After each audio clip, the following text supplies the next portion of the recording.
If you're looking to start an Amazon business and don't know where to start, this video is for you. This is a clip from our podcast, the Side Hustle Experiment podcast, where we talk to Seth, a 7-figure business owner who sells on Amazon, and we go over the best way to start your Amazon business or any other venture. So if you're looking to go from OA to wholesale or wholesale to private label or whatever, this information will be for you. If you want to listen to the full episode, there'll be a link down below. Enjoy the video and like and subscribe. Okay, I got another one then. What do you think is the ideal way for people to start when they do this stuff? Like, what's your ideal strategy? Like for Amazon, it doesn't have to be like, I'm talking about more of the structure rather than like the model of Amazon. Like fast, slow, whatever. I think even before Amazon, I kind of feel like people should sell on eBay for like a month.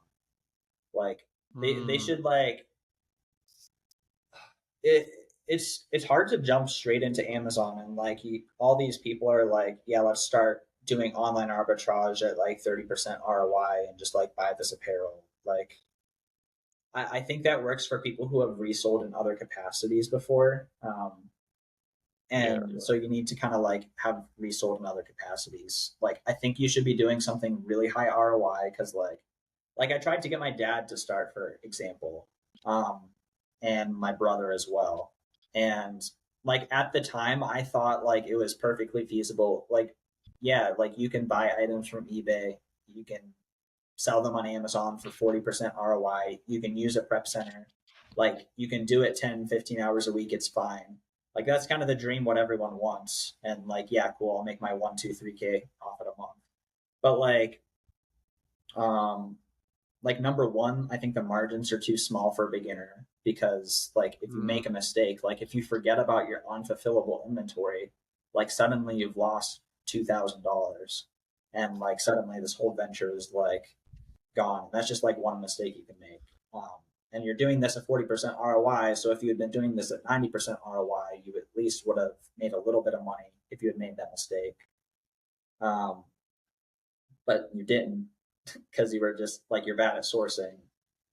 So like if you can find something, like I think thrifting's great. I think used books are great. Like something like super clearance, something that you can buy for like really low, sell for like 2, 3, 400% ROI, like RA type stuff. I think that's my take on it. What do you guys think? You can go first, John. So yeah, I have so much to say about this.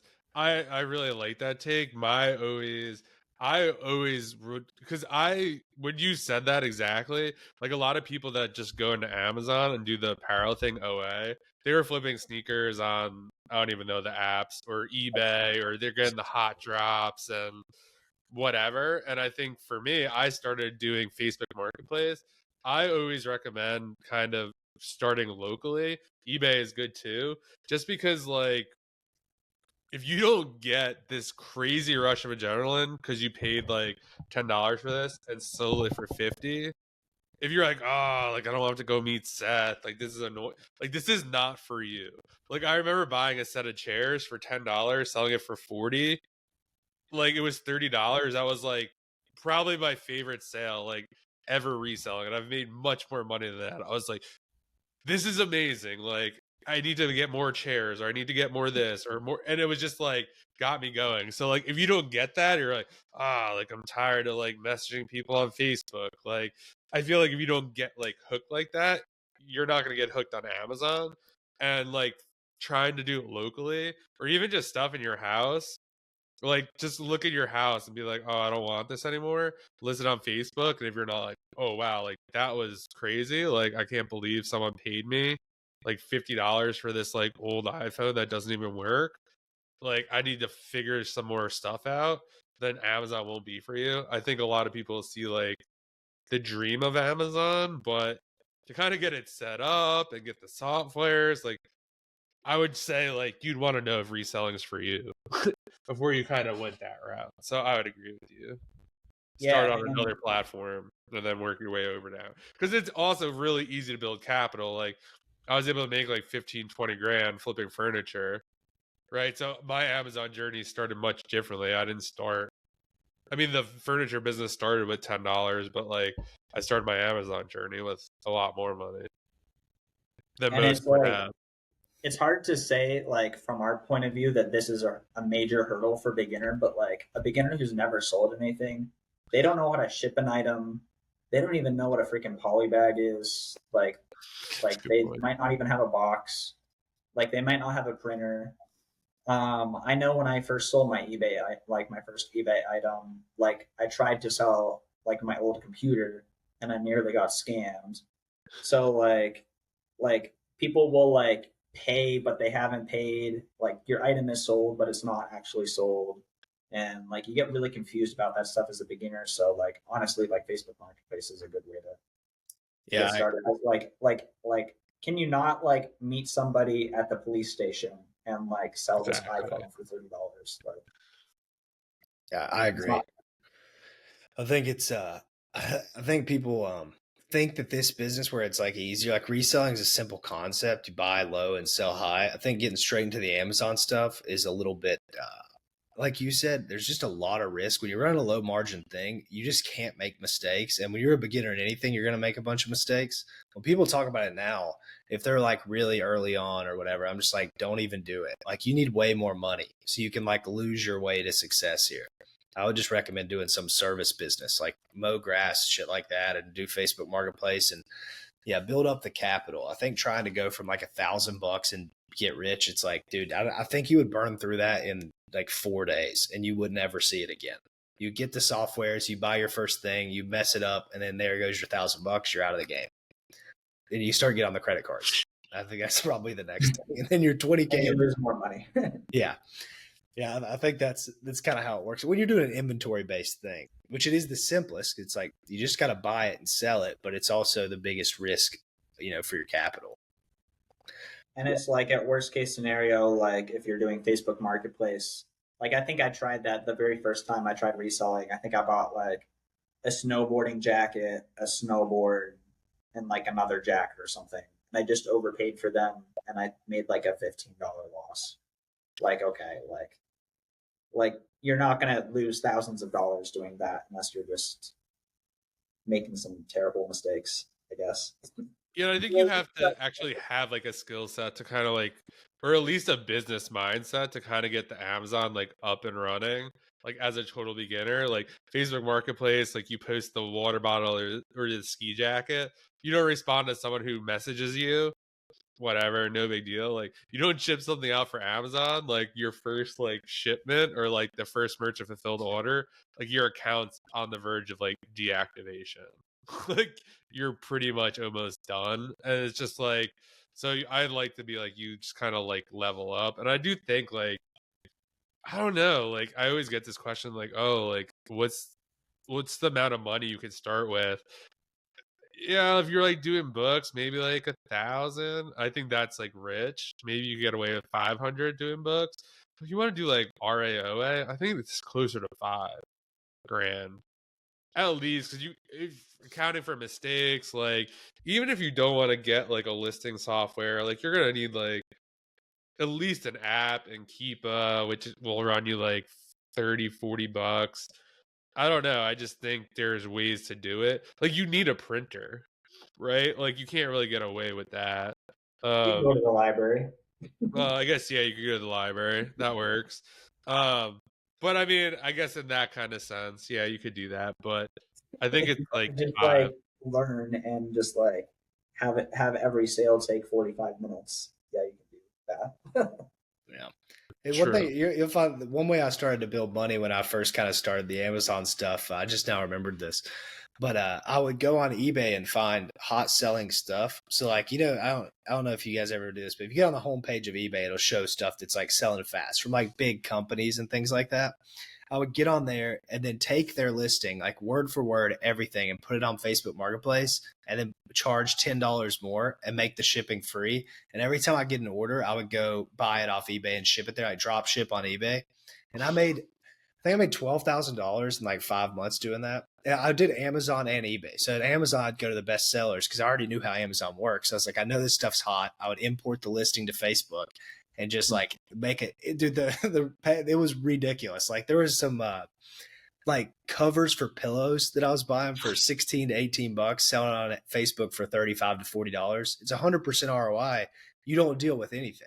And then whenever they would ask for a return, I'd have to somehow do whatever. But usually I just refund them because I'm like, I'm only losing 18 and I'm making 100% every single time. And then eventually Amazon clipped it. You can't buy to multiple addresses on Amazon like that. And then eBay, I don't know what ended up happening there. Probably could still do it, but now I think it's more saturated at the moment. But it was just when Facebook made free shipping, so I was like, "This is the hot opportunity." It was a lot of money, but pretty cool. There's so many like super cool, funny ways to make money like that. It's like, yeah, I don't think I've ever drop shipped, and I'm kind of like, that sounds really fun, but like I should have done that like 8 years ago. Yeah, it's so hard now. I've drop shipped like on eBay. I've drop shipped to Facebook. I never did on Amazon, obviously, because like terms of service is way worse on there. But yeah, it's fun. It's cool when you can like that really makes you think you're printing money out of the sky when people send you money for stuff that and you just go and buy it on another platform. Like the only work you do is just making the listing. It's pretty awesome. Yeah, and like there's like I've also heard of people going to places like Walmart or Target or something, and they'll just make an eBay listing for something that's in the store that they know that they have stock of, and that's like a real bootstrap way to do it. And like you have to go to the store every time. True. But like if you have no money, like you might need to do some extreme things to get some money. Or you could go work at McDonald's for a couple of days, like if you really don't have any money. Like just do something. During COVID, I used to go to Dick's Sporting Goods and Walmart. Like I had two. I was in West Virginia. And there was like two, like right beside each other. And I would go in the store and see everything they have, and then I would order it on my phone for pickup as I was there, and then I would list it on eBay. And I'd go back home and I'd wait for it all to sell, and then I would go pick it up if it sold, and I would just leave it there if not, because I'm like, I know all this stuff's at the store. I already saw it, and I would do like these Bowflex dumbbells for like $300, sell them for $1,000, or I would sell them locally. And I would have people just meet me like right down the meet me at the gas station, right beside the place that you could have bought this from for 3x the price. But most people were afraid to go into stores. They're like, well, there wasn't any stock in there. They don't have them. And I'm like, yeah, because I'm fucking buying them all. But those were the days, man. If that COVID stuff back then was awesome. That was like the real experience of getting huge ROIs. I could mess up all the time. It didn't even matter. Were you around then? Were you around the COVID time?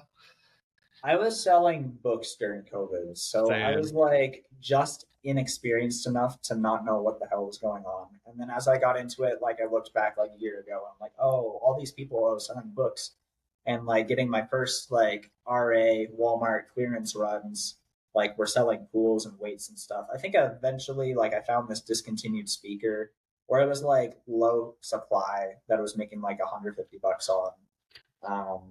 I would go to like all the racks and like every like 4 Walmarts, there'd be one there. And then I would sell 22 ammo, which was working well for some reason. I did that too.